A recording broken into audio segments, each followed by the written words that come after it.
لازما جيش النواب لازما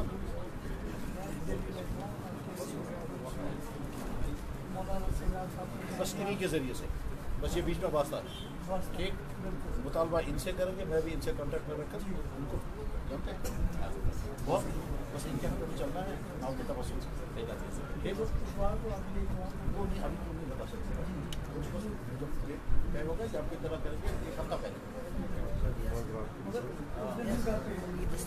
جب آپ سے بات کریں گے فلاں دن مناسب ہے جب آپ کہیں گے ہاں مناسب ہے تو آپ کریں گے تب ابھی کرنے بند ہوگی فنش میں اٹھ لگاؤں مائک اچھا